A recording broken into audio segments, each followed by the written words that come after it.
Pode dar um tchauzinho para a câmera.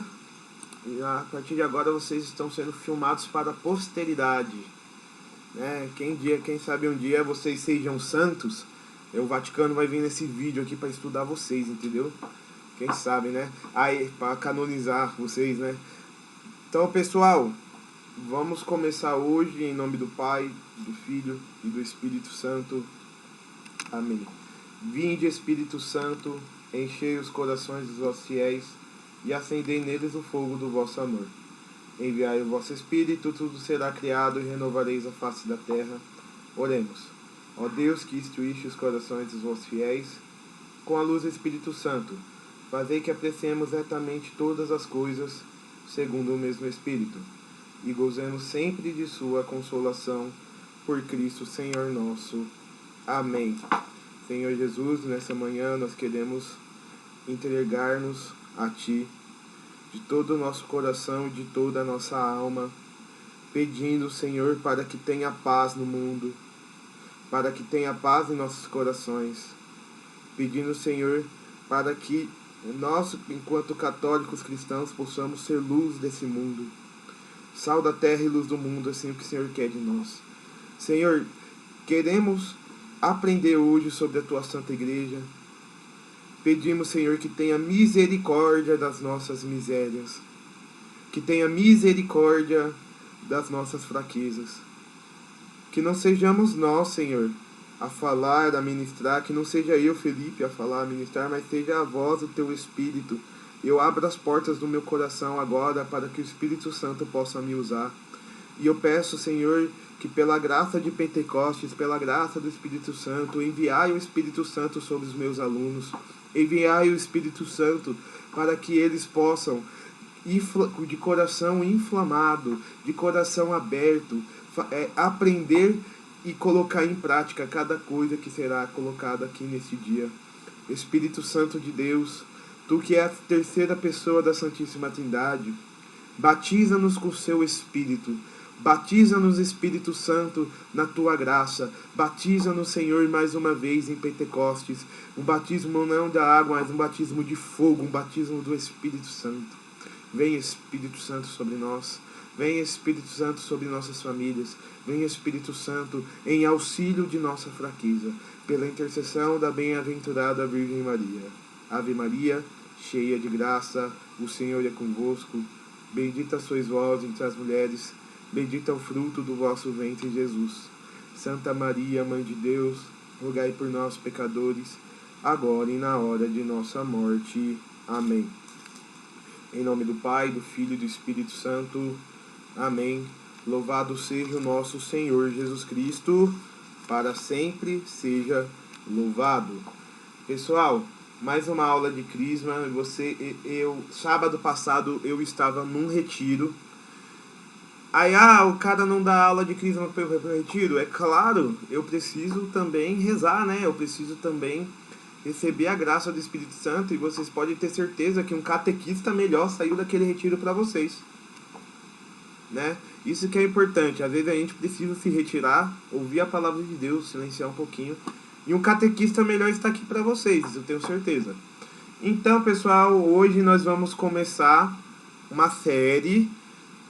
As nossas aulas são baseadas em séries, né? Qual é a última série que a gente viu? Cristologia. A gente teve um curso de Cristologia. Cristologia e Mariologia, na qual a gente falou das figuras de Jesus e Maria no plano da salvação de Deus. Vocês assistiram a última aula que eu deixei em link? O que vocês acharam sobre a ressurreição de Cristo? Muito mais do que aquilo que falam na igreja, né? Mais profundo, né? Tipo, a questão, quando Cristo morreu, ele não estava ali dormindo apenas, ele foi ali à mansão dos mortos, ele foi ali resgatar os primeiros pecadores, Adão e Eva. Isso é muito profundo, isso é muito bonito. Jesus Cristo subindo aos céus. Agora, se a gente fosse continuar numa linha do tempo, Jesus Cristo, ele sobe aos céus e deixa a igreja na terra para ser presença dele. Certo? Cristo, quando ele toma um corpo glorioso, não sei se isso está no vídeo, mas se não está no vídeo, a gente vai estudando, vai aprendendo. ele não pode mais permanecer nesse mundo material. Ele tem que subir aos céus. Por quê? O Cristo, ele tem um corpo glorioso feito para a glória de Deus, não para esse mundo aqui. Esse mundo aqui ainda não está glorificado. Vai chegar um tempo que Jesus, no Apocalipse, quando Jesus for voltar com seus anjos, seus arcanjos, Jesus vai glorificar esse mundo, então a gente vai, o nosso corpo será glorificado. Então, Jesus Cristo, ele sobe aos céus e está reinando. Jesus Cristo está vivo, reinante no céu, glorioso. E como que as pessoas do mundo vão saber quem foi Jesus Cristo, vão saber disso? Que vamos dizer que Jesus, ele morre em Jerusalém e fazia parte do Império Romano, né? Estava dominado por Roma. Jerusalém no Império Romano era nada. Era tipo a favelinha, o subúrbio. Como que todas as nações da terra vão saber que um Deus se encarnou, viveu, nasceu e morreu por nós e nos salvou do inferno? Como que as nações vão saber disso? É isso que é o papel da igreja. A igreja é a presença de Cristo ressuscitado na história. Vamos agora falar uma série sobre a igreja. Então, a gente vai falar da Igreja Católica, sua estrutura e missão. Essa aqui é a primeira aula. Depois a gente vai falar na segunda aula sobre a hierarquia da igreja. Quem é quem na hierarquia da igreja. E eu acho que... E aí depois a gente vai para a série dos sacramentos. A gente vai começar a falar sobre os sacramentos. Nisso a gente vai se aproximando, como eu posso dizer, do nosso crisma. Porque agora vocês já tiveram as aulas de cristologia. Vocês sabem quem é Jesus, Aí vocês vão ter aulas mais fundamentadas, porque agora vocês vão ter mais teologia, vamos dizer assim. Então agora vamos para a parte da eclesiologia, ou seja, a gente vai estudar a eclésia, quer dizer igreja, né? Do latim para o português, eclésia é igreja. Então a gente vai estudar a Igreja Católica, né? E até para a gente defender a nossa igreja dos ataques que as pessoas fazem. É muito importante isso, porque tem muitas pessoas que nos atacam enquanto católicos, falam que a igreja somos nós. Sim, a igreja somos nós, mas tem uma estrutura visível, né? Jesus Cristo quis a igreja católica, tanto que o fundador da igreja católica é Jesus. A gente vai ver tudo isso. Então, série, a igreja católica é a estrutura e missão. Já estou começando a ler o texto do WhatsApp, tá, gente? Fundação da igreja. Ao fim de sua vida terrestre, Jesus ensina aos seus discípulos sua doutrina. Cristo, ao se elevar aos céus, deixa na terra a sua igreja. E a igreja continuará sendo a sua presença durante a história até que ele volte. Então, onde está Cristo? Cristo tem vários lugares onde ele habita. Dentro de nós, né? Cristo habita em todas as coisas, porque ele é Deus, então todas as coisas criadas têm participação de Jesus Cristo. Mas, principalmente, Cristo habita em sua igreja, né? Cristo habita em sua igreja. Então, se Cristo habita em sua igreja, por que nós tentamos buscar Cristo fora dela, se é na igreja que Cristo habita? Vamos entender como que é essa habitação de Cristo na igreja. Primeiro, por que Cristo habita em sua igreja? Porque foi ele que criou a igreja. Vamos pensar, por exemplo, quem fundou a igreja protestante, a igreja evangélica? Foi Martim Lutero no século XVI. Quem inventou a igreja dos Mormons? Foi John Wesley, século XIX. Quem inventou a igreja anglicana? O rei Henrique VIII no século XV e XVI. Agora, quem criou a igreja católica não foi nenhum homem, nenhuma mulher, foi o próprio Deus, foi Jesus Cristo. Já começa por aí. Ah, Felipe, então você tem que como que eu sei que isso é verdade? Vamos ao texto bíblico. Mateus 16, 13 a 19. Estou abrindo aqui na minha Bíblia. Mateus 16, 13 a 19.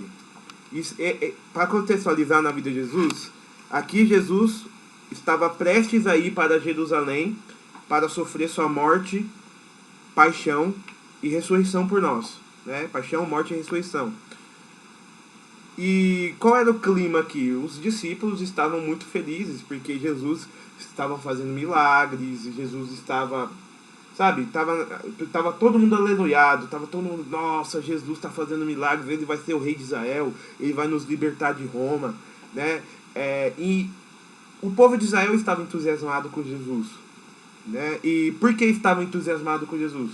Porque Jesus fazia milagres, Jesus curava, Jesus ele falava palavras boas de conforto, que consolava as pessoas, Jesus fazia cegos enxergarem, Jesus fazia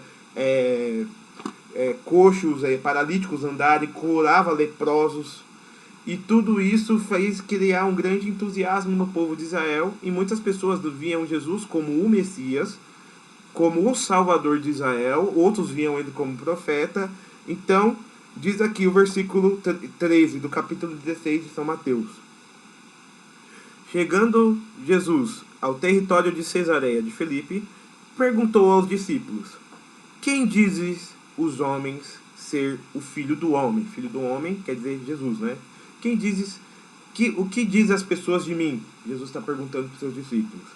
Versículo 14, disseram: uns afirmam que é João Batista, outros que é Elias, outros ainda que é Jeremias, ou um dos profetas. Então, perguntou: e vós? Vamos lá, Jesus pergunta: o que o povo está dizendo de mim? O povo diz várias coisas, né? O povo está falando que você é um profeta, outro está falando que você é um milagreiro, outro estão falando que você é Elias, porque Elias ele foi arrebatado num carro de fogo, né, no Antigo Testamento, e nunca mais foi visto. Então o pessoal estava falando que ele é Elias, que voltou. Outros estavam falando que ele é um dos profetas que ressuscitou. Agora Jesus falou: beleza, o povo fala o que quer. E agora, vocês, meus discípulos, o que vocês dizem sobre mim? Então continua. Simão Pedro, respondendo, disse: Tu és o Cristo, o Filho do Deus vivo. Jesus respondeu-lhe: bem-aventurado és tu, Simão, filho de Jonas, porque não foi a carne ou o sangue que revelaram isso, e sim meu Pai que estás nos céus. Também eu te digo que tu és Pedro, e sobre essa pedra edificarei minha igreja, e as portas do inferno ou do Hades nunca prevalecerão contra ela. Eu te darei as chaves do reino, dos céus. O que ligares na terra será ligado no céu, e o que desligares na terra será desligado no céu. Em seguida, Jesus proibiu severamente aos discípulos falarem a alguém que ele era o Cristo. Então vamos lá. Todo mundo dizendo várias coisas sobre Jesus. Quando ele pergunta para os seus discípulos, Simão Pedro toma a palavra. Simão Pedro era o líder dos apóstolos. Ele era o líder, né? Jesus colocou ele como chefe dos apóstolos. E ele diz: Simão Pedro diz: você não é nenhum profeta, você não é não só apenas um milagreiro, você é Cristo, ou seja, você é filho de Deus. Ele confessa a divindade de Jesus. Ele confessa que Jesus Cristo é o Messias enviado por Deus, e que ele é Deus, e que ele é o Senhor. E Jesus fala: caramba, Pedro, é isso mesmo. E eu louvo a Deus por você, Pedro, porque quem revelou isso não foi as pessoas. Foi o Espírito Santo que revelou isso a você. E é por isso que Jesus aponta para ele: você é bem-aventurado, Pedro. Então por isso eu te declaro que tu és pedra, e sobre essa pedra eu edificarei a minha igreja. Ou seja, ali é a fundação da Igreja Católica, que com o seu primeiro Papa sendo Pedro. Então a igreja tem de Pedro até o Papa Francisco, você tem uma linha de sucessão de papas ininterrupta, mais de 2000 anos. A Igreja Católica, ela surge por Jesus Cristo. Então quem criou a Igreja Católica não foi um humano simples, foi o próprio Deus, foi Jesus Cristo. Amém? Alguma dúvida em relação a isso? Ou seja, nós temos a fundamentação bíblica para dizer quem fundou a Igreja Católica. Então, continuando a leitura. A profissão de fé de São Pedro, inspirada pelo Espírito Santo, o elege uma pedra onde é edificada a Igreja de Cristo.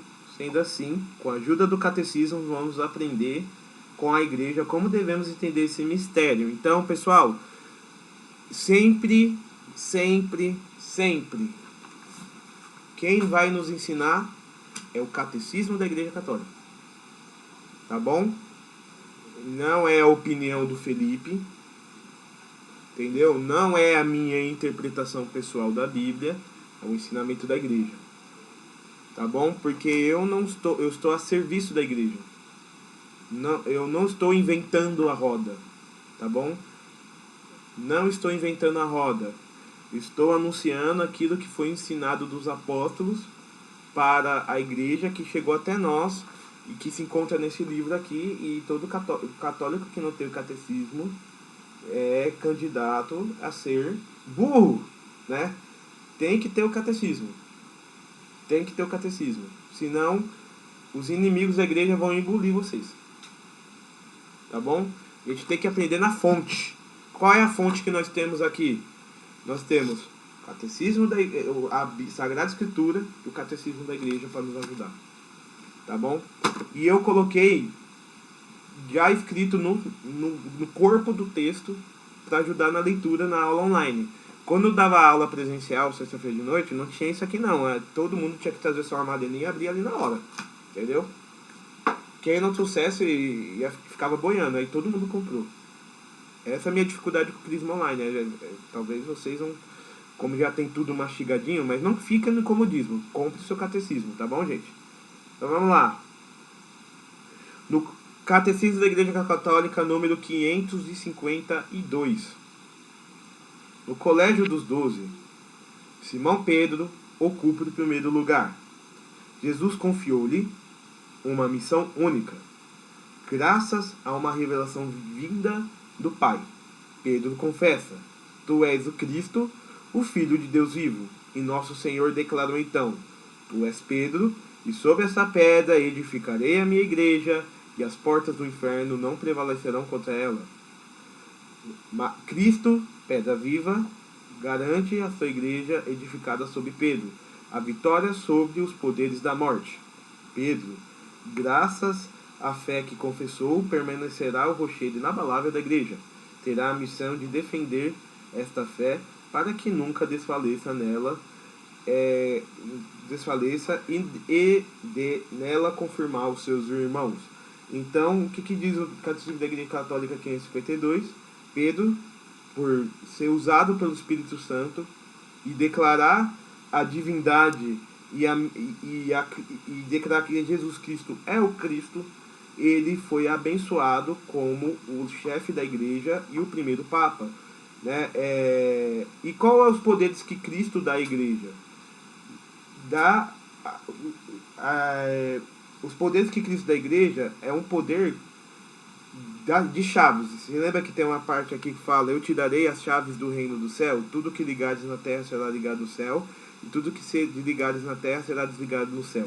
Ou seja, a igreja ela tem poder de ligar as coisas na terra no céu. Então, por exemplo, a igreja pode declarar uma pessoa santa, né?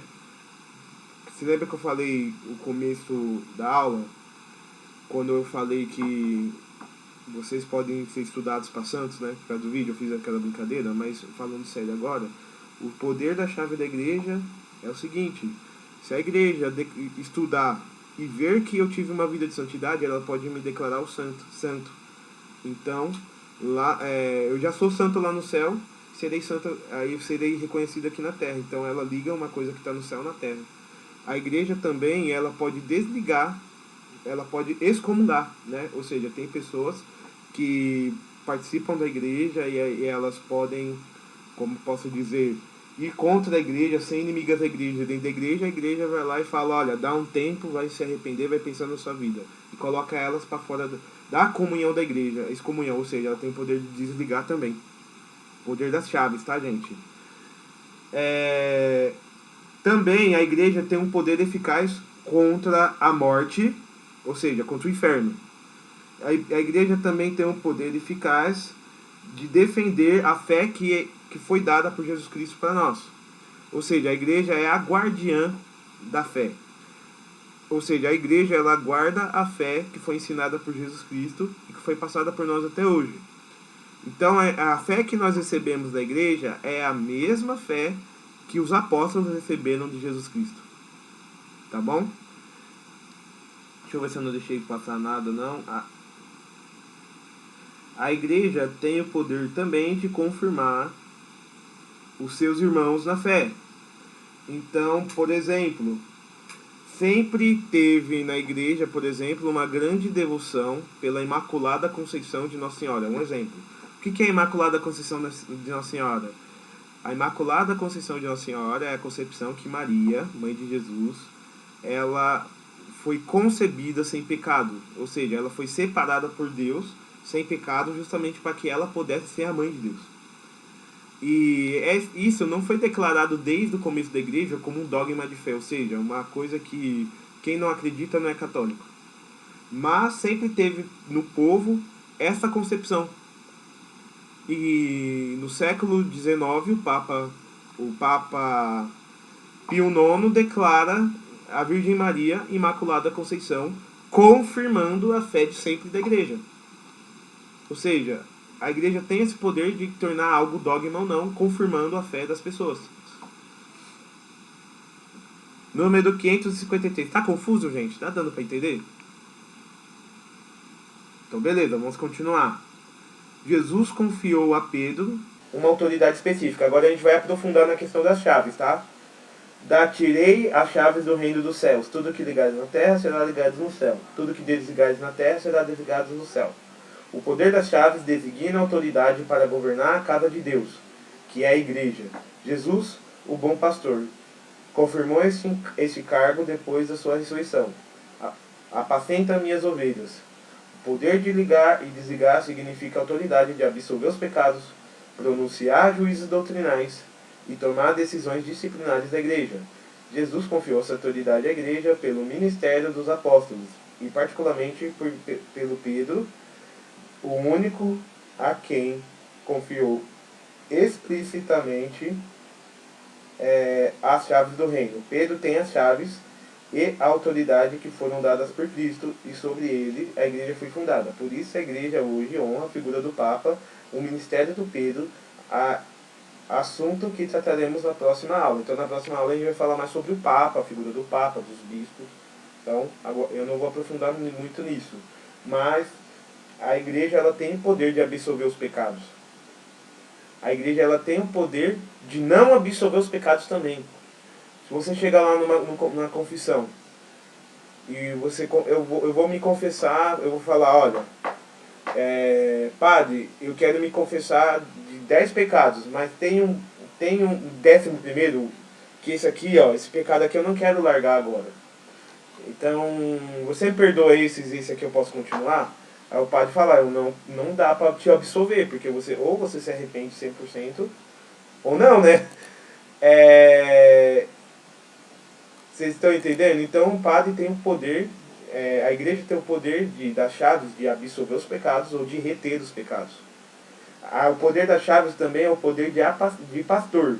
O Papa, a igreja, tem uma passagem aqui que Jesus pede para Pedro, apacenta as minhas ovelhas. Quem somos as ovelhas? Somos nós. Nós estamos sob o cuidado do Papa nos assuntos de fé e moral. Então, o Papa, ele sempre vai confirmar a fé da igreja para nós. O Papa sempre vai colocar a doutrina de Cristo para nós. E ele vai dizer qual é o caminho que nós devemos seguir enquanto igreja. Então, nós temos pastores, os bispos, o Papa, os padres, e eles nos guiam para o caminho de Deus. E eles fazem isso não por autoridade própria, mas é porque eles possuem as chaves do céu. Os padres, o padre, por exemplo, ele consegue transformar um pão e o vinho no corpo e sangue de Cristo. Porque é o poder das chaves, ou seja, ele consegue abrir o céu e trazer Deus para nós. Ok? E os papas da igreja podem proclamar dogmas, né? Ou seja, coisas que pode confirmar a fé da igreja com os dogmas, né? Colocando, o que são dogmas? São verdades e fé. Ou seja, que sempre que a igreja tenha dúvidas sobre alguma coisa, por exemplo, no século III estava se discutindo se Deus era trino ou não. A gente aprendeu que Deus é trino. E a gente aprendeu isso, mas vamos lá no século I, II e III, teve um debate sobre isso. Padres da igreja, os arianos, que acreditavam que Deus não era uma trindade. Né? Que acreditavam que Deus não era uma trindade, que Jesus não era Deus, que o Espírito Santo não era Deus, que somente existia Deus Pai. E a igreja, após esse debate, declara dogmaticamente: Deus é Pai, Filho e Espírito Santo, um Deus em 3 pessoas. E com que autoridade a igreja tem para dizer isso? Com as chaves. Tudo que ligares no céu será ligado na terra. Tudo que desligares no céu será desligado na terra. Ou seja, a igreja tem o poder de declarar. Mas a igreja quer dizer que a igreja inventa dogma? Ah, vamos inventar um dogma. Não. Dogmas não são inventados. Dogmas são percepções de fé que todo o povo de Deus tem, mas que precisa ser confirmado quando essa verdade de fé está em perigo. Então a igreja fala, é dogma, quem não crê não é católico. Aí acaba a discussão. Ok? E alguma dúvida, pessoal? Então, beleza. E a igreja é a esposa de Cristo. Tá bom, gente? Como assim esposa? Eu não sei se eu marquei aqui. Eu vou ler aqui Efésios 6. Tá? Vai parecer estranho, porque eu vou ler um negócio que fala de casamento. Mas não é estranho, depois eu explico por quê. Sede, Efésios 5, versículo 21 diz assim: sede submissos uns aos outros no temor de Cristo. As mulheres sejam aos seus maridos como ao Senhor, porque o homem é a cabeça da mulher, como Cristo é a cabeça da igreja e o Salvador do corpo. Como a igreja está sujeita a Cristo, estejam mulheres em tudo sujeitas aos maridos. E vós, maridos, amai vossas mulheres, como Cristo amou a igreja e se entregou por ela, a fim de purificá-la com o banho da água e santificá-la pela palavra, para apresentar a si mesmo a igreja gloriosa, sem mancha, nem ruga, ou coisa semelhante, mas santa e irrepreensível. Assim também, os maridos devem amar suas próprias mulheres, como a seus próprios corpos. Quem ama sua mulher, ama-se a si mesmo, pois ninguém jamais quis mal a sua própria carne. Antes, alimenta e cuida, como também Cristo com a igreja, porque somos membros do seu corpo. Por isso, deixará o homem seu pai e sua mãe, e se ligará à sua mulher, que serão ambos uma só carne. É grande este mistério, refiro-me à relação entre Cristo e a igreja. Em resumo, cada um de vós ame sua mulher como a si mesmo, e a mulher respeite o seu marido. Né? Então, essas aqui são palavras do Senhor, e tudo isso a gente vai dizer que Cristo, qual é a relação que nós temos que ter com a igreja? Ele está falando para os casados, né? Maridos, mulheres, sejam submissos aos seus maridos, porque o homem é a cabeça da mulher. Ou seja, na casa, quando você se casa, quem é o chefe? Quem é o líder espiritual da casa? É o homem. Mas isso significa que o homem ele vai ser, vamos lá, o dominador da mulher? Não, porque o marido, em contrapartida, ele tem que amar a sua esposa, assim como Cristo amou a sua igreja e deu a vida por ela. Então, vamos dizer que nós somos um organismo vivo. A igreja somos nós, e tem a estrutura visível da igreja, que não é apenas os prédios da igreja. A igreja não é apenas prédio, mas a igreja são pessoas. Você tem uma hierarquia, o Papa, os bispos, os padres e nós leigos. E o Papa, os bispos, nós somos o corpo de Cristo, cada um tem uma função. Então, como nós somos o corpo de Cristo, tem pessoas que são a mão, tem pessoas que são o pé, tem pessoas que são os olhos, tem pessoas que são o coração, certo? Ou seja, cada um tem uma função na igreja, os padres têm uma função na igreja, certo? Nós leigos temos outra função na igreja. Eu posso até adiantar, qual é a função de nós leigos na igreja? Casar, ter filhos e transformar esse mundo, essa sociedade para Deus. Qual é a missão dos padres e dos bispos para a igreja? Trazer os ensinamentos de nosso Senhor Jesus Cristo e manter vivo a presença de Cristo no mundo. Através do quê? Dos sacramentos, da Santa Missa. E evangelizar, levar Jesus Cristo a outros povos, outras nações. Então, você vê que cada um tem uma função? Cada um tem uma... Assim como o corpo, cada parte do nosso corpo tem uma função. A mão serve para uma coisa, os pés servem para uma coisa, mas todas elas são governadas. Qual que é o órgão? Pergunta que eu faço para vocês. Qual que é o órgão que coordena todo o corpo? É a cabeça, o cérebro. E se nós somos o corpo de Cristo, quem é o cérebro? É o próprio Cristo. Cristo é a cabeça da igreja. Então, a mão, ela obedece aos comandos da cabeça. Os pés obedecem ao comando da cabeça. Então, o que acontece se arranca a cabeça? O que acontece com o corpo? Ele morre. Ele morre. Então, nós somos o corpo de Cristo. E o corpo de Cristo é a igreja. E Cristo é a cabeça da igreja. Né? Então, quando Jesus Cristo ele funda a igreja, ele funda a sua igreja sob Pedro. Ou seja, Cristo é a pedra angular da igreja.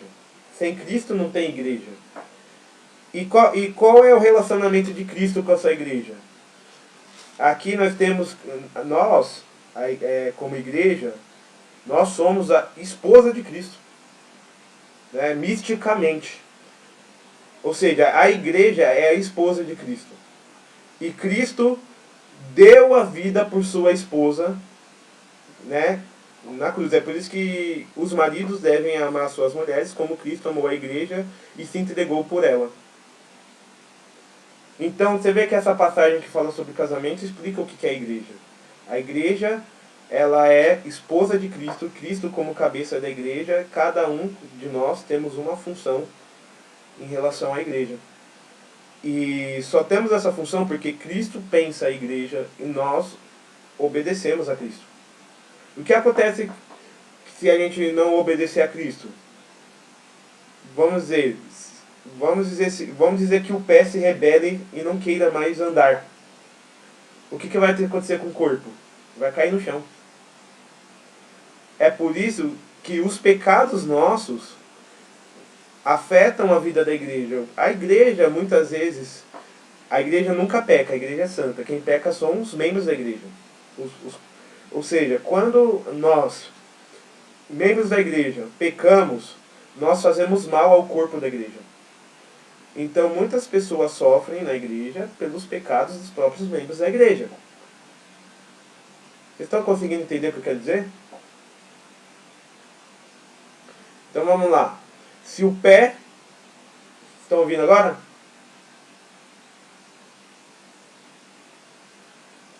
Estão me... Pera aí, vamos lá. Vocês ouviram a questão quando eu falei de se o pé se recusa a andar? O que acontece? O corpo cai no chão. A mesma coisa nós. A igreja é santa. Como esposa de Cristo, ela é santa, imaculada. Quem é pecador? Somos nós, membros do corpo da igreja. O que acontece quando nós pecamos? Quando nós pecamos, a gente afeta toda a igreja. Percebe que na igreja tem muita gente ruim? Dentro da igreja tem muita gente ruim. Isso não quer dizer que a igreja é ruim. Quer dizer que tem pessoas ruins dentro da igreja. Mas quando as pessoas dentro da igreja agem de maneira má, traindo a cabeça da igreja, traindo nosso Senhor Jesus Cristo, a igreja toda padece. E durante toda a história a gente vê exemplos de pessoas dentro da igreja que fizeram mal à igreja. Ou seja, o pecado nosso afeta, o meu pecado, de maneira mística, afeta vocês. Por quê? Porque quando eu peco, eu estou fazendo mal ao todo o organismo da igreja. Então a igreja, ela tem que se purificar, buscando obedecer à cabeça da igreja, que é Jesus Cristo, arrependendo-se dos seus pecados. Felipe, e não fique ofendido com o que eu vou te falar. Você ainda não é batizado, você ainda não faz parte do corpo. Quando você for batizado, vai entrar para o corpo. E isso é para fazer você desejar mais ainda. Mais ainda. Porque aqueles que não têm o batismo não participam dessa comunhão mística. Então, a igreja não é apenas uma realidade jurídica, mas mística. Eu estou lendo o texto, hein? A igreja assume o mistério de ser esposa de Cristo. Sobre esse aspecto, assim diz o Catecismo da Igreja Católica. A comparação da igreja com o corpo lança uma luz particular sobre a ligação íntima existente entre a igreja e Cristo. Ela não está somente reunida em volta dele, está unificada nele, no seu corpo. Na igreja, corpo de Cristo, são de salientar mais especificamente 3 aspectos: a unidade de todos os membros. Perdão. A unidade de todos os membros entre si pela união a Cristo. Cristo, cabeça do corpo. A igreja, esposa de Cristo. Então, Cristo é a cabeça do corpo e nós, esposa de Cristo. Gente, agora, para de entender isso. O homem e a mulher, quando se casam, eles se tornam uma só carne. Assim como a cabeça e o corpo são um só. O que acontece se arranca a cabeça, o corpo morre. Mas e a cabeça sozinha vive? A cabeça sozinha também não vive. Então o casamento é como se fosse um corpo. O marido, a cabeça, a mulher, o corpo. E um não vive sem o outro. É uma só carne. Uma só carne.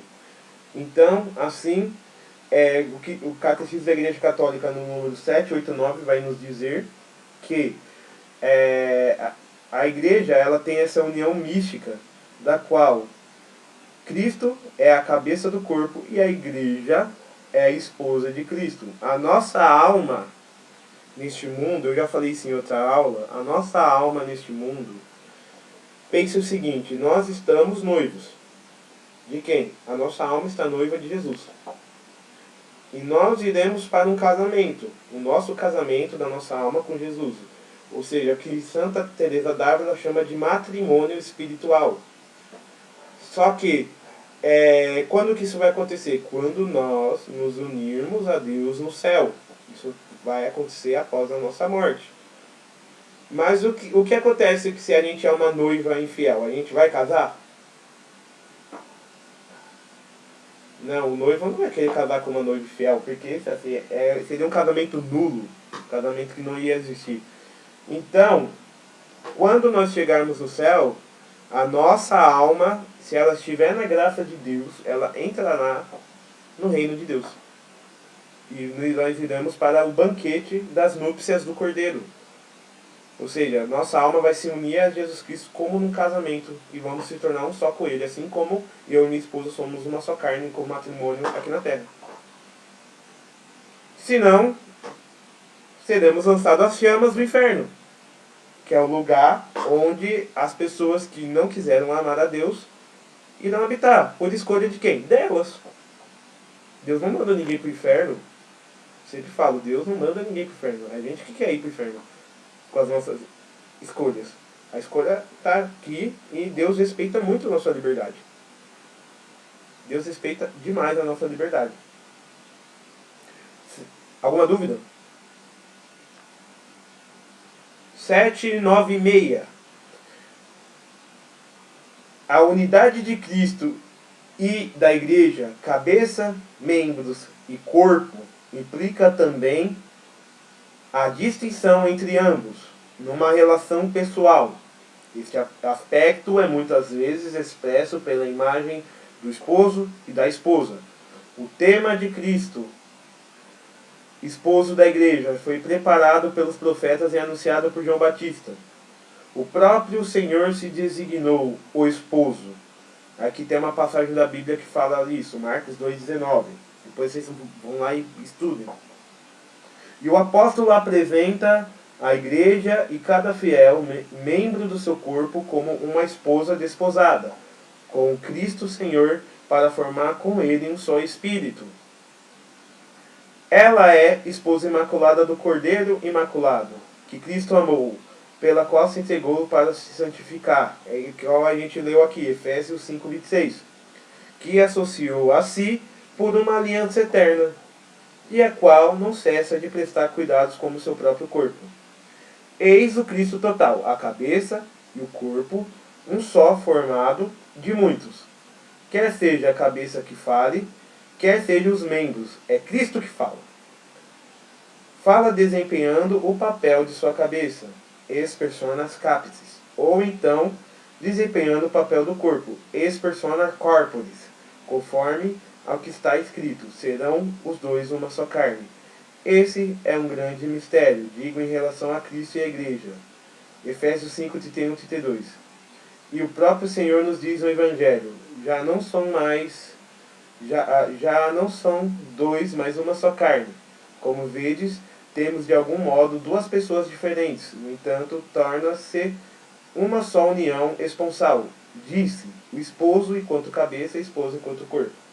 Então, nessa relação de Cristo por nós, Cristo é a cabeça, nós somos o corpo, Cristo é o esposo e a igreja é a esposa. E como nós somos parte da igreja, nós somos essas almas esposas de Jesus.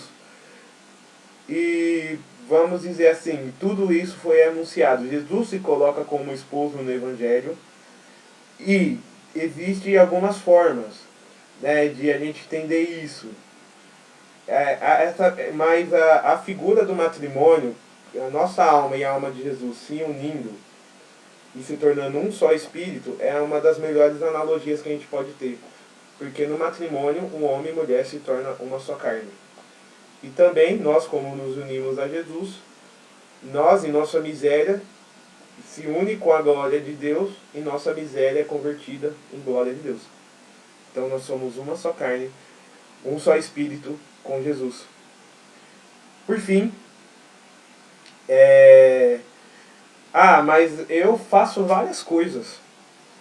Faço várias coisas boas, legais, porque eu obedeço a Jesus. Ou seja, quando a gente faz algo bom, quando Cristo fala no nosso coração, e a gente pede, a gente reza e a gente faz algo boa, a gente está falando ex persona a gente está falando ex persona capis, ou seja, a gente obedeceu a voz de Cristo e nós estamos desempenhando no corpo de Cristo a vontade de Deus. Vamos dizer que eu faço algo bom e eu não rezei, não pedi para Deus, né? Mas eu fiz algo de bom. Então, nós estamos em ex persona corporis, ou seja, quando nós desempenhamos o papel do corpo de Cristo, ou seja, tudo que a gente faz de bom é Cristo que faz. Tá bom? Mesmo que você não pense nisso, tudo aquilo que a gente faz de bom é por graça de Deus. Tudo, tudo, tudo, tudo. Nós somos capazes humanamente de fazer um ato bom? Não. Santo Agostinho diz que tudo aquilo que a gente faz de bom é porque é graça e permissão de Deus. Então, a gente tem essa humildade de reconhecer que nós somos apenas membros do corpo de Cristo. Apenas membros do corpo de Cristo. E nós devemos ser governados pela cabeça de Cristo. E toda vez que a gente faz o bem, mesmo um ateu, pensa num ateu que não acredita em Deus, ele vai lá, ajuda, faz caridade. Ele fez porque Cristo foi a cabeça dele. Mesmo que ele não acredite. O ateu, ele não tem capacidade, nenhum ser humano tem capacidade de fazer o bem. Sabe por quê? Porque qual é a fonte do bem? De onde que vem o bem? Vem de Deus. Deus é a fonte de todo o bem. Deus é o bem em si mesmo. Então todo mundo que faz o bem participa do bem maior de Deus. Todos os bens particulares, ou seja, o bem que eu faço, participa do bem de Deus maior. Então não importa a religião da pessoa, se ela faz o bem, ela está fazendo a vontade de Deus. Ou seja, ela não sabe que está ajudando o corpo de Cristo, mas ela está. Gente, está confuso? Deu para entender?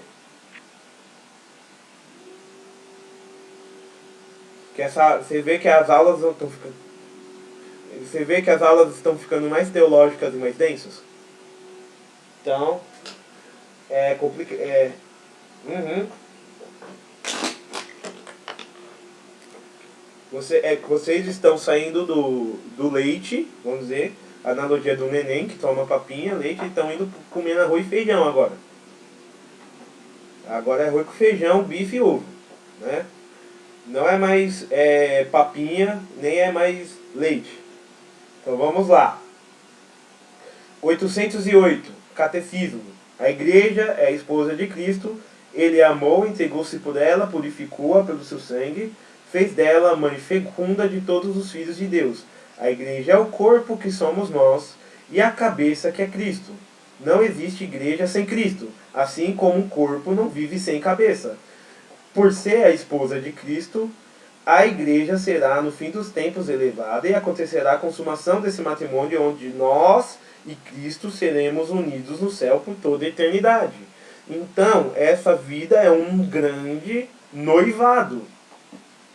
Tá bom? Nós vamos casar com nossas esposas, nós temos nossos filhos e tudo mais, mas imagina isso, nossa alma casando com a graça e a glória de Deus no céu. Imagina que felicidade, gente. Mas quem é a esposa de Cristo? É a igreja. E se nós formos parte da igreja, nós participaremos desse matrimônio. Se nós não formos parte da igreja, nós não participaremos desse matrimônio. Existem pessoas de outras religiões que não fazem parte da igreja que vão se salvar? Existem, porque por graça de Deus. Mas todas as pessoas que são de outra religião e se salvam, elas são parte da igreja católica, só que elas não sabem. Somente a igreja católica tem a salvação. Somente.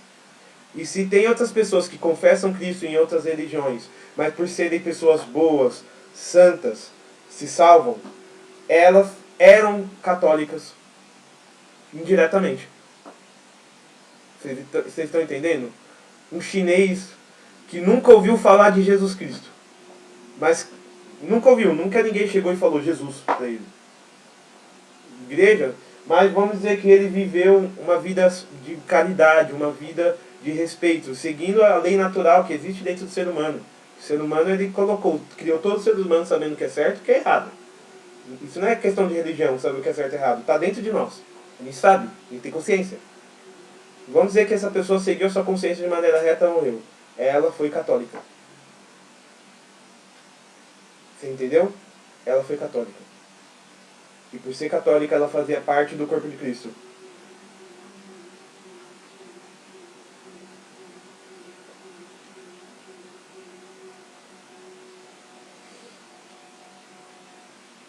Exatamente. Agora, vamos prestar atenção. Isso é uma regra que vale para as pessoas que nascem em outra religião, crescem em outra religião e não têm acesso ao evangelho e à doutrina católica. Agora uma pessoa que é católica, sai da igreja católica e fala, encontrei Jesus em outro lugar, pode fazer o bem que for, é uma aposta.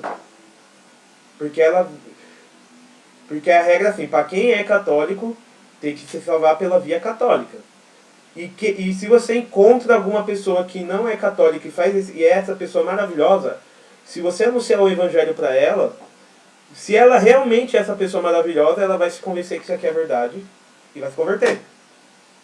Ok? Então só existe salvação dentro da igreja católica.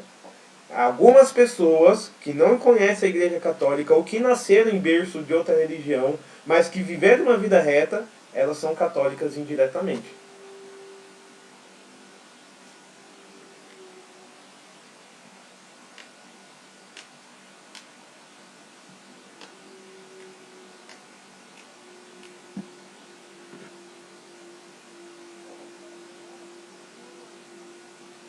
Uhum, uhum. Exatamente. Então, você teve a graça de Deus de encontrar a salvação plena. Agora, a Igreja Católica é o meio mais fácil de salvação. Ok? Porque nós temos os 7 sacramentos, a gente tem a Eucaristia, a gente tem a confissão, a gente tem tanta coisa. Agora, os protestantes jogaram fora a Eucaristia, por exemplo. Eles jogaram fora o Crisma, eles jogaram fora vários sacramentos. Né? Então, uma pessoa que nasce protestante e vive o protestantismo, mas é uma pessoa santa, ela pode, ó, presta atenção, ela pode se salvar, mas é difícil. Porque eu faço a analogia do seguinte: a gente vai terminar essa primeira parte da aula, que vai expirar a sala, e eu vou mandar outro link para a gente voltar para a segunda parte. Imagina-se o seguinte: a igreja, imagine que o mundo é um rio tormentoso, sabe aquele rio que se você cair você morre? A vida é isso, é um rio tormentoso. Aí a gente tem que passar de um lado para o outro. A Igreja Católica é uma ponte de aço, com estrutura, corrimão. Tem até uma capinha para você não se molhar dos espingos do rio. E as outras doutrinas, elas são... Algumas não têm salvação nenhuma, né? Outras podem ter salvação, certo? Mas elas são como se fosse uma cordinha. Imagina você passar por aquele rio tormentoso se equilibrando numa cordinha. Qual que é o caminho mais fácil para o céu? A ponte de aço estruturada ou uma cordinha? É possível você passar uma cordinha e chegar ao outro lado? É possível, mas é fácil? Não é fácil. Então, a salvação fora da Igreja Católica, na verdade, por outras doutrinas, ela é como passar numa cordinha no rio tormentoso com vento batendo. Ou seja, você vai cair. A maioria das pessoas vão cair. Assim como a maioria das pessoas que não são católicas tendem a não entrar no reino de Deus. Mas quem vai saber disso não é só Deus, não sou eu. Assim como a maioria das pessoas, mesmo na ponte de aço, pula da ponte. Tem muito católico que está na igreja católica e cai.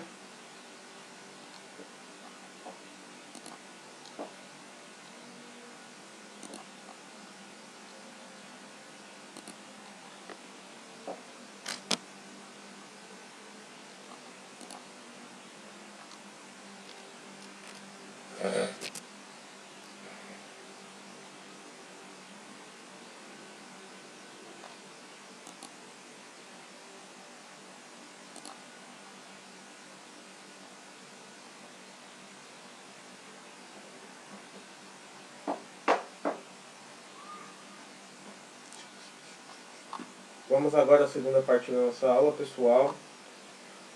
Que Deus possa nos abençoar mais uma vez para estudar a missão e a estrutura da igreja no mundo. Você que está acompanhando no YouTube, deixe o seu like, se inscreva no nosso pequeno e humilde canal de catequese,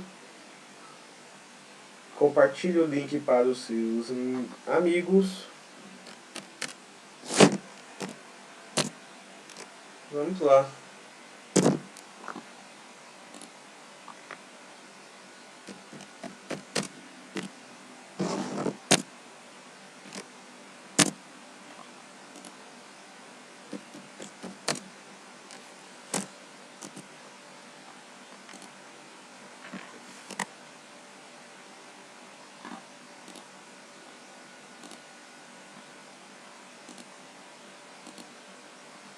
Estamos aí na atividade, pessoal.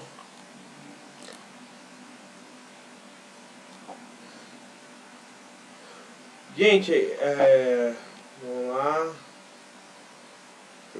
permitindo todo mundo entrar. Gente, agora vocês conseguem perceber...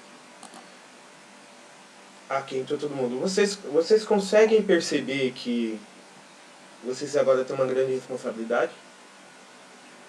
Porque se vocês podem falar, caramba, eu não sabia, agora vocês sabem.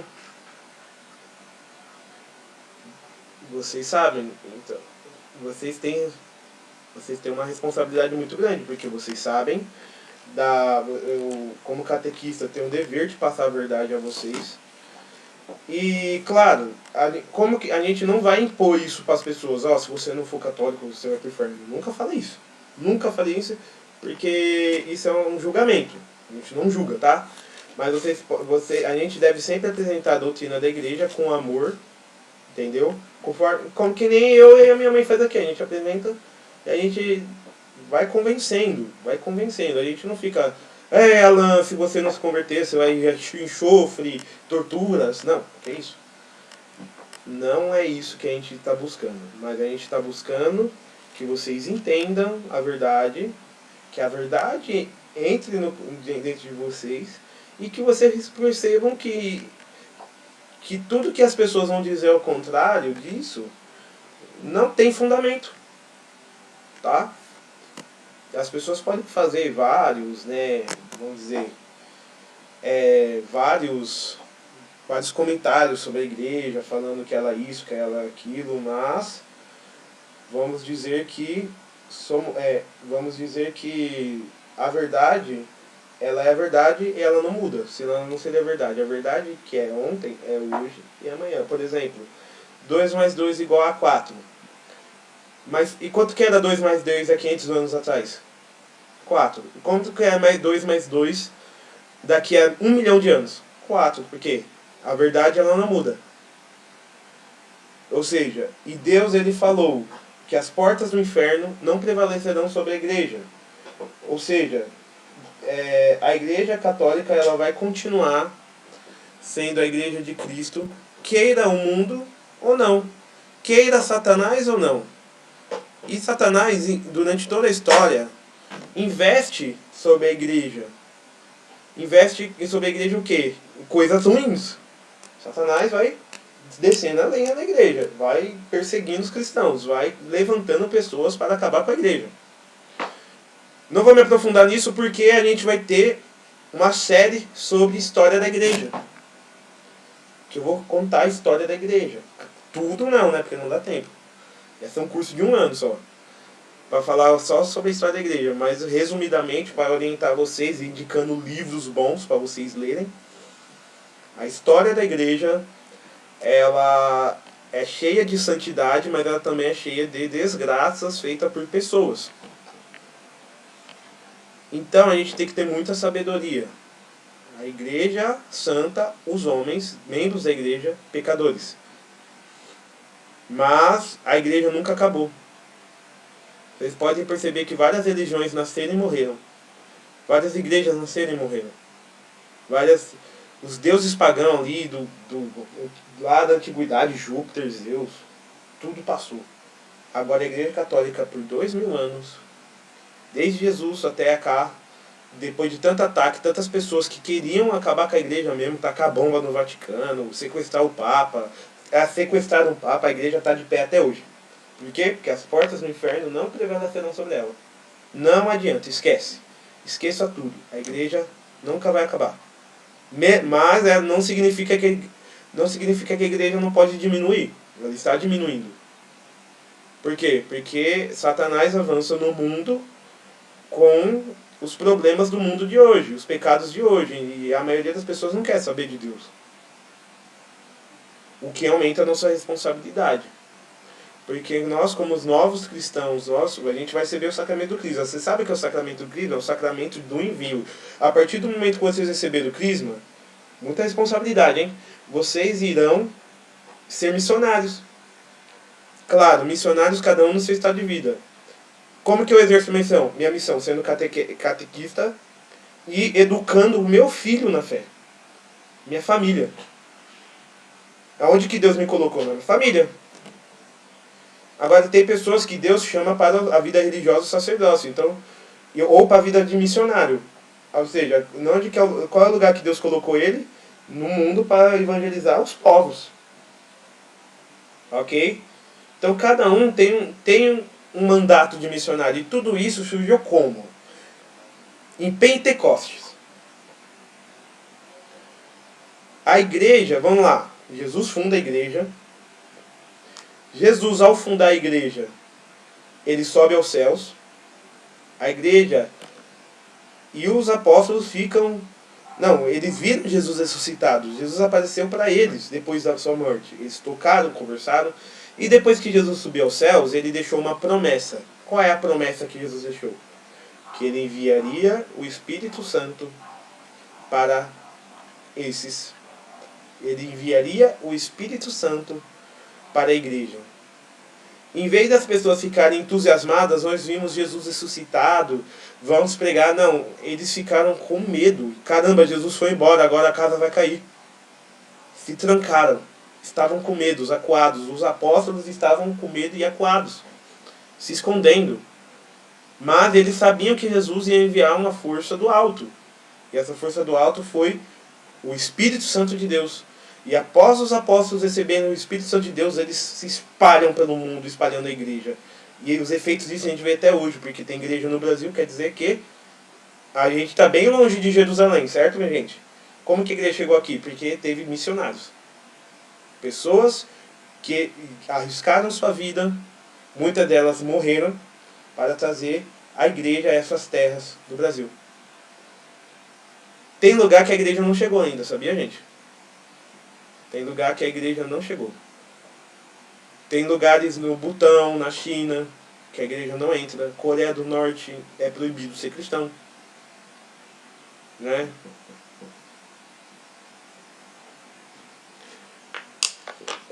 Então, lá os cristãos têm que celebrar escondido. A China tem cristãos que celebram missa dentro do esgoto para não serem presos. Então, assim, gente, a gente está no catolicismo acomodado. A gente tem igreja, tudo que é canto. A gente pode ir na missa todo dia, se você tiver disposição. A gente tem, domingo, a gente tem uns 80 horários de missa diferentes, 80 igrejas diferentes. É muito fácil. Agora tem gente que, no mundo, para ir numa missa, tem que andar 4 horas a pé. Tem lugares do Brasil que são lugares isolados na Amazônia que um padre vai lá apenas uma vez por mês. Tem lugares que o padre vai uma vez ao ano. Eles vivem, mantêm a fé, mas eles não têm os sacramentos. Já parou para agradecer a Deus hoje porque você tem acesso a tanta graça? E por ter acesso a tanta graça, muitas vezes a gente não dá valor? Porque o ser humano tem tendência a não dar valor quando tem as coisas. Já parado para pensar nisso? Que a gente só dá valor quando perde as coisas? Ou quando ficamos privados de algo? Pecado original isso, sabia? Ingratidão. A gente é pelo batismo. Felipe, você vai ser perdoado do seu pecado original. Sabia, Felipe, que se você for batizado e morrer depois, você vai direto para o céu? Direto. Mas tem que ser logo, né? Porque após o batismo você já pode cometer um pecadinho e já vai pro purgatório. Então aí... tudo isso, Felipe, para te dizer que quando você for batizado, você vai ter o pecado original perdoado, mas a tendência a fazer o mal vai continuar. Tá bom? Vai continuar... Porque Cristo, ele não veio ele não veio morrer na cruz para que a gente virasse anjos. Ele veio ele abriu a porta do céu, mas ele continua o livre-arbítrio dos homens. Porque Cristo não quer ninguém no céu obrigado. Tipo, ele não quer que ninguém vá para o céu obrigado. Você vai para o céu, cala a boca. Não. As pessoas vão para o céu se elas escolherem querer viver a vida de Cristo. Pentecostes. Leitura dos Atos dos Apóstolos. Atos dos Apóstolos, capítulo 2. Tendo-se completado o dia de Pentecostes, estavam todos reunidos no mesmo lugar. De repente, veio do céu um ruído, como o agitar-se de um vendaval impetuoso, que encheu a casa onde se encontravam. Apareceram-lhes então como línguas de fogo, que repartiram e que pousaram sobre cada um deles. E todos ficaram repletos do Espírito Santo. Começaram a falar em outras línguas, conforme o Espírito lhe concedia a experimentarem. Achavam-se, então, em Jerusalém, judeus piedosos, vindo de todas as nações que há debaixo do céu, com um ruído que produziu a multidão acorreu e ficou perplexa. Cada qual ouvia falar, piedosos, perplexo, pois cada qual ouvia falar em seu próprio idioma. Estupefatos e surpresos diziam: não são acaso os galileus esses que falam? Como é, pois, que ouvimos falar cada um de nós no nosso próprio idioma, em que nascemos? Partos e medos e elemitas, habitantes da Mesopotâmia, da Judéia e da Capadócia, do Ponto da Ásia, da Frígia e da Panfilha, do Egito e das regiões da Lisboas próximos de Cirene, romanos que aqui residem, tantos judeus como prosélitos, cirtenses e árabes. Nós os ouvimos anunciar em nossas próprias línguas as maravilhas de Deus. Estavam todos estupefatos e atônitos. Perguntavam uns aos outros: quem vem a ser isto? Outros, porém, zombavam, estão cheios de vinho doce. Então, a fundação da igreja é importante pensar no seguinte: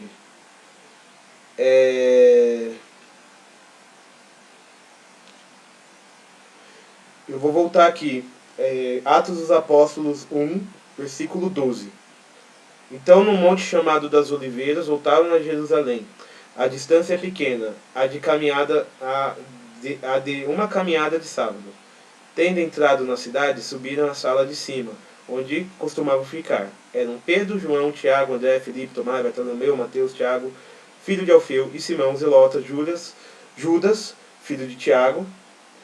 Todos estes, unânimes, perseveraram na oração, com algumas mulheres, entre as quais Maria, a mãe de Jesus, e com seus irmãos. Então vamos lá.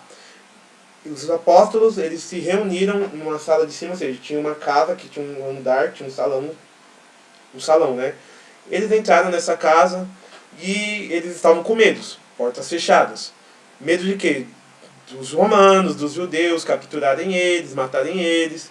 E eles estavam rezando para que o Espírito Santo viesse. Quem estava lá, junto com eles rezando? Maria, a mãe de Jesus. E por que Maria estava lá pedindo o Espírito Santo com eles? Porque Maria, ela é esposa do Espírito Santo. Se lembra que Jesus, ele não é filho de pai de sangue, mas sim de Deus? Quem envolveu ela com a sombra que concebeu Jesus? Foi o Espírito Santo. Então, se lembra da primeira aula? Maria, filha de Deus Pai. Maria, mãe de Deus Filho. Maria, esposa do Espírito Santo. Maria é filha de Deus, mãe de Deus e esposa de Deus. Só nela encontra-se esse mistério. Grande mistério. E como Maria era íntima do Espírito Santo, porque o esposo dela é do Espírito Santo, ela ajudou os discípulos a pedir a presença do Espírito Santo. E eles rezaram. E veio um vento impetuoso. Tomou todo aquele salão. E sobre a cabeça deles começou a ter línguas de fogo. É como se tivesse um fogo flamejante na cabeça deles. Eles começaram a falar em línguas estranhas. Eles começaram a ficar cheios do Espírito Santo. E ali acabou o medo. Pedro saiu. E como era Pentecostes, tinha judeu. E a Pentecostes era uma festa tradicional dos judeus. Tinha gente de tudo que era canto do mundo, que falava várias línguas diferentes. Imagina uma romaria de Aparecida. Tava todo mundo lá. Mas imagina internacional. Cada um falava uma língua diferente. E quando Pedro ele falava, as pessoas entendiam a sua língua. É como se eu falasse português e o chinês entendesse meu português em chinês. Como se eu falasse em português e o japonês entendesse em japonês. Ou seja, o que Pedro falou e começou a todas as pessoas que estavam ali, cada um entendendo a sua língua. E todos ficaram estupefatos. Todos ficaram, nossa, E outros zombados falou, caramba, os caras tá bem doidão, hein? Os caras olhou assim, os discípulos tudo lá, pregando, e os cara tá bêbado. Né? Pra você ver que não pode acontecer a maravilha que for, sempre vai ter alguém para desconfiar. Sempre. Então, no primeiro discurso de São Pedro, ele faz um discurso à multidão que eu não vou ler porque ele é muito longo. O que acontece? 3.000 pessoas se convertem e se batizam. Ué, eles não estavam com medo? Estavam com medo de até de sair na rua. Agora eles saem na rua e pregam. E convertem pessoas. Aqui nasce a igreja missionária. Aqui a igreja católica, ela sai, ela é fundada por Cristo, por Pedro, mas agora ela vai em missão, ela sai. Os discípulos, agora o texto, os discípulos reunidos no cenáculo já eram a igreja. Entretanto, estavam com medo, e sendo assim, estavam esperando o cumprimento da promessa de Jesus, o envio do Espírito Santo. Sendo assim, a presença da Virgem Maria é vital, pois ela é a esposa do Espírito Santo. A igreja nasce na prática em Pentecostes. Ou seja, a igreja em teoria já existia. Agora na prática, o Espírito Santo veio, batizou eles, iluminou eles, agora sim pode ir em missão. É por isso que vocês vão fazer o crisma. Gente, é por isso que vocês vão fazer o sacramento do crisma. A mesma unção que os apóstolos receberam em Pentecostes e saíram em missão, vocês vão receber no dia, mas vocês têm que receber bem dispostos. O que acontece se você receber o crisma? Recebi o crisma. Vai ter efeito? Vai ter efeito? Não. Agora, se vocês forem de coração aberto, se vocês forem com o coração cheio e querendo, Senhor, batiza-me no teu Espírito Santo. Eu tomo posse dessa graça, desse óleo de crisma, dessa unção. Se você receber o sacramento com boa disposição do coração, você vai ver o fruto, você vai ser santo. Eu não duvido disso, você vai ser santo. Então vamos lá. Catecismo da Igreja Católica, 767. Consumada a obra que o Pai confiou ao Filho para cumprir na terra, no dia de Pentecostes foi enviado o Espírito Santo para que santificasse continuamente a Igreja. Foi então que a Igreja foi publicamente manifestada diante de uma grande multidão e teve seu início a difusão do Evangelho entre os gentios, por meio da pregação. Porque é convocação de todos os homens à salvação. A Igreja é, por sua própria natureza missionária, enviada por Cristo a todas as nações, para de todas fazer discípulos. Então, o primeiro discurso de Pedro é feito para tinha pessoas de todas as nações em Jerusalém. Todas elas entenderam em sua própria língua. Sabe o que significa? Que a salvação, ela é para todos. Como que era a questão da salvação? Antes, somente quem era do povo judeu poderia ser salvo. Agora a salvação não é só para os judeus, é para todas as pessoas. Todas as pessoas. No dia de Pentecostes, Catecismo da Igreja Católica 1076, pela infusão do Espírito Santo, a Igreja foi manifestada ao mundo. O dom do Espírito inaugura um tempo novo na dispensação do mistério, o tempo da Igreja, durante o qual Cristo manifesta, torna presente e comunica sua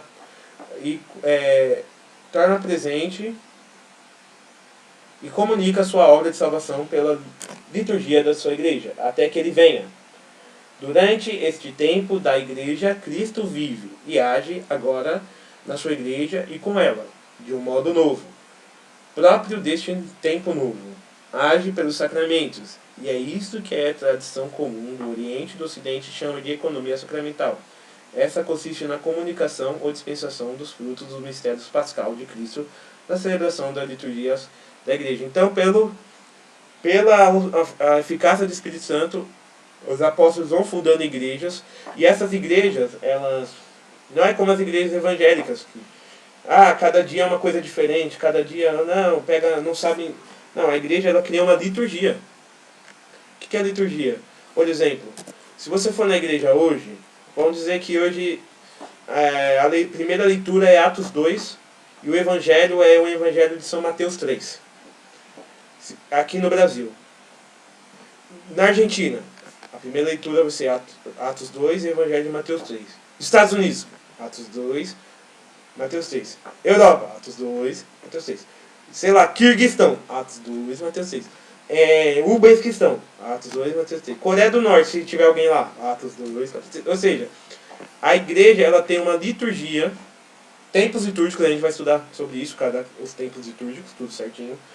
Ela tem essa liturgia, esses tempos litúrgicos, e é assim que ela comunica a doutrina de Deus para todos por igual. Ou seja, o mesmo alimento que o brasileiro recebe espiritual, o indiano recebe. O mesmo alimento espiritual que a liturgia dá para mim do Brasil, o chinês recebe. E a igreja também, ela, não só na palavra e na liturgia, ela tem os 7 sacramentos. Ou seja, os 7 sacramentos é a forma de o Espírito Santo nos batizar, nos tornar filhos de Deus. É pelo Espírito Santo que o padre consagra o pão e o vinho transubstanciando no corpo e sangue de Cristo. É pelo Espírito Santo que o padre, que o bispo ele vai colocar a unção do crisma sobre você e você vai ser crismado. É pela unção do Espírito Santo que o padre no confessionário perdoa os seus pecados. É pela unção do Espírito Santo que homem e mulher se tornam uma só carne pelo matrimônio. É pelo mesmo Espírito Santo que o bispo impondo as mãos sobre o diácono e ele se torna um padre. É pela unção do Espírito Santo que o enfermo, quando está morrendo, ele recebe a unção dos enfermos, perdoando todos os pecados dele, para que ele possa morrer em paz. Ou, quem sabe, pela unção dos enfermos, ser curado daquela enfermidade. Ou seja, os 7 sacramentos, todos eles embanhados dessa graça de Pentecoste, dispensado pela igreja em todos os lugares do mundo, porque a igreja ela os apóstolos eles iam fundando igrejas. Os apóstolos eles não iam falando para o pessoal assim: ei pessoal, receba o Espírito Santo, todo mundo aleluiado, agora eu vou ser cristão na minha casa. Não, ele criava em comunidades, porque não dá para ser cristão sozinho. Você tem que estar dentro da comunidade, da sua paróquia, da aliança de misericórdia, em algum lugar você tem que estar. Né? Tem gente que fala: ai, eu não vou para a igreja, porque a igreja só tem hipócrita e pecador. Beleza, tem espaço para mais um, pode vir. Pode vir. Por quê? Porque a igreja é enfermaria. Igreja é lugar de... Sabe quando os soldados vão para a guerra e eles ficam feridos? E tem o hospital de guerra, de campanha? A igreja é isso, nós somos hospital de campanha. Feridos, machucados pelo pecado, machucados pelas nossas escolhas erradas, e a igreja ela vem nos curar pelos 7 sacramentos. Então o Espírito Santo ele guia a igreja. 797. O que nosso espírito quer dizer a nossa alma é para os nossos membros. O Espírito Santo é para os membros de Cristo, para o corpo de Cristo, que é a igreja. É o Espírito de Cristo como?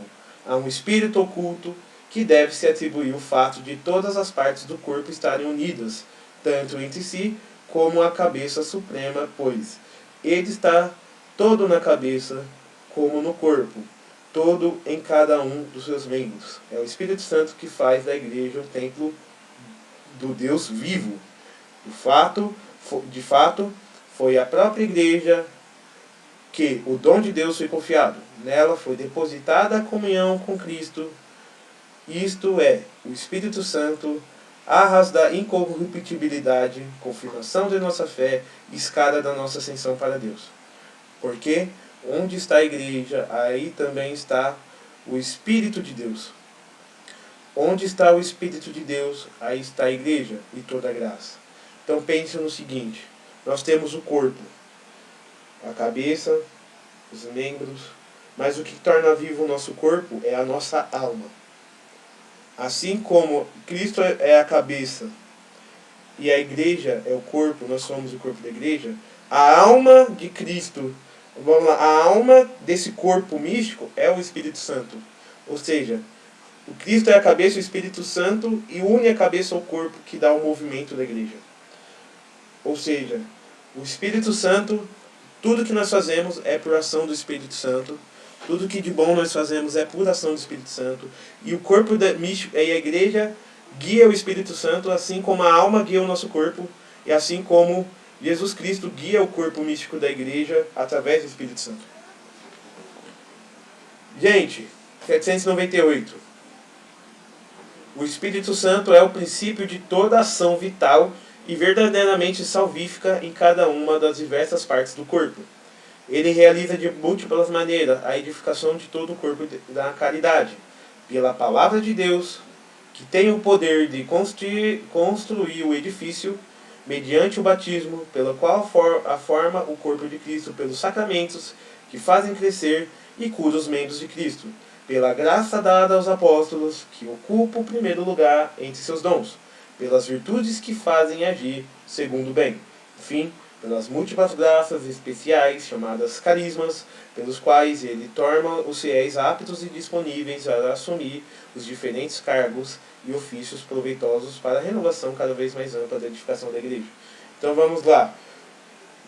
Voltando para a analogia do corpo. Cristo é a cabeça, nós somos o corpo, o Espírito Santo faz mover a cabeça e o corpo, né, ele é a alma, né? Ele é a alma da igreja, o Espírito Santo. É a alma da igreja, ele faz mover o corpo. Portanto, se Cristo ordena que a mão faça algo, essa mão vai se mover por virtude, por ordem de Cristo e virtude do Espírito Santo, e ela vai fazer a melhor a função que a mão pode fazer. Ou seja, nós como membros da igreja, nós devemos pedir o Espírito Santo para que nós possamos fazer a nossa parte da melhor forma possível.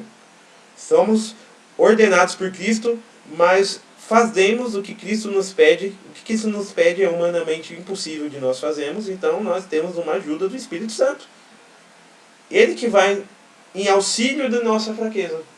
Ou seja, tudo o que falta em nós, o Espírito Santo completa. Então você fala, caramba, Felipe, eu sou tão miserável, eu sou tão fraco. E eu falo, é verdade. É verdade. Mas o Espírito Santo, ele vem em auxílio da nossa fraqueza. Então aquilo que humanamente é impossível de você fazer, pela virtude do Espírito Santo, você consegue. Mas é pela virtude do Espírito Santo.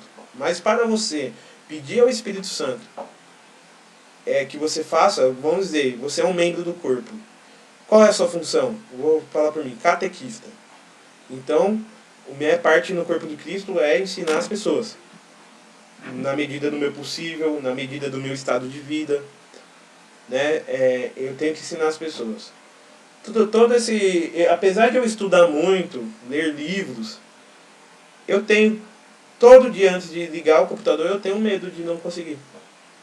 Por isso que o que eu me peço, que a gente faz no começo da aula, invoca o Espírito Santo. Tenho certeza que se vocês estão aprendendo algo de bom, é o Espírito Santo que está me usando. Se vocês não estão aprendendo nada, e se eu estou falando coisas erradas, é o meu humano. Vocês estão entendendo? Agora imagina só, quantas pessoas na igreja falando coisas humanas, falando coisas não humanas, e ensinando errado, porque não pedem a graça do Espírito. Bom, gente,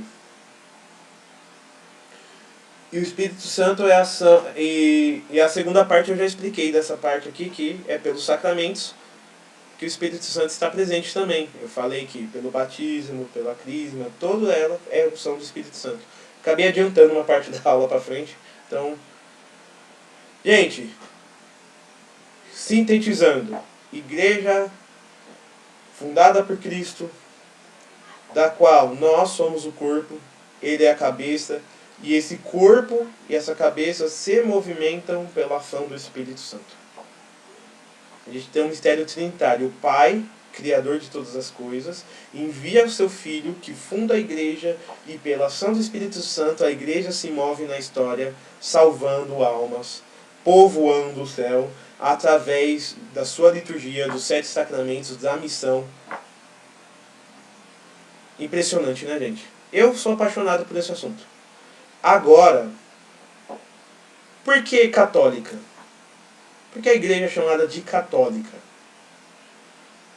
Catecismo da Igreja Católica, número 830, indo já para o final da aula, tá? A palavra católico significa universal, no sentido segundo a totalidade, ou segundo a integralidade. A Igreja Católica a Igreja Católica no duplo sentido. É católica porque Cristo está presente nela. Onde está Jesus Cristo, aí está a Igreja Católica. Nela subsiste a plenitude do corpo de Cristo, unido à sua cabeça, o que implica que ela receba dele a plenitude dos meios de salvação, que ele quis: confissão de fé reta e completa, vida sacramental integral e ministério ordenado na sucessão apostólica. Nesse sentido fundamental, a Igreja era católica no dia de Pentecostes e sê-lo-á para sempre até o dia da parousia. Parousia é o dia que Jesus for voltar. Então, nós temos aqui Igreja Católica. Católica por quê? Católica vem do grego católicos. Católicos quer dizer o quê? Universal. Quer dizer que a igreja ela é universal em 2 sentidos. Primeiro, ela está em todos os lugares do mundo. E aquilo que eu falei, a Igreja Católica é católica do mesmo jeito no Brasil, no Vaticano, na Argentina, né? Ela tem a mesma leitura, as mesmas leituras, a mesma liturgia e a mesma doutrina. Não importa o lugar que esteja, ela guarda a mesma fé, a mesma doutrina. Mas também a Igreja é católica porque ela tem a plenitude da doutrina dada por Cristo. Nós somos o corpo, Cristo é a cabeça, e se nós somos a esposa de Cristo, Cristo dispensa sobre esse corpo a plenitude da verdade. Então, nós temos a plenitude da verdade. E eu volto àquela comparação com as outras religiões. Elas têm a verdade em si, pode ter uma parte dela. Ou seja, os protestantes, eles creem que Jesus Cristo é o Senhor Salvador de toda a igreja. Mas eles não creem no magistério da igreja, eles não creem na Eucaristia, eles não creem na autoridade do Papa. Ou seja, eles têm apenas uma parte da verdade. Enquanto nós temos o universal. Nós temos tudo. Exatamente. Ou seja, nós temos tudo. Nós temos o universal. E eles só têm uma parte. Os judeus.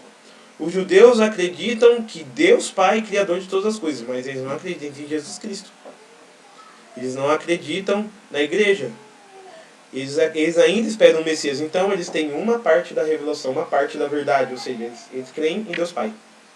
Mas eles não têm todo o resto.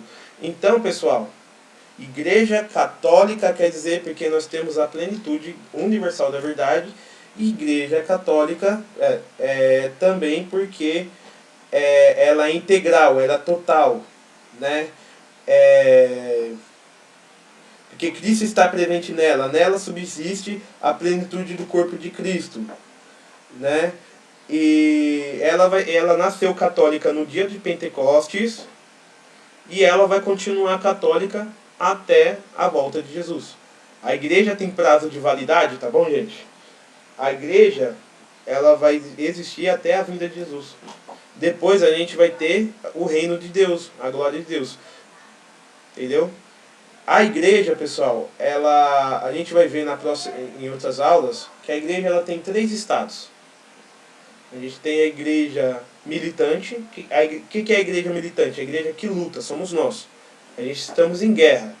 Nós estamos em guerra neste mundo, nós estamos em campanha. Você tem a igreja padecente. Quem é a igreja padecente? São os fiéis do purgatório. Pessoas que estão no purgatório penando pelos pecados que elas cometeram e para entrar no céu. E você tem a igreja triunfante, que é a igreja que já está no céu. E a gente vai entender nas próximas aulas como que funciona esse organismo vivo, né? É a comunhão dos santos, ou seja, como que eu posso pedir intercessão para as almas do purgatório, por exemplo. E as almas do purgatório dependem das nossas orações para que elas possam ir para o céu. E os santos que estão no céu intercedem por nós aqui na terra. Isso é um mistério da graça de Deus. Ou seja, nós somos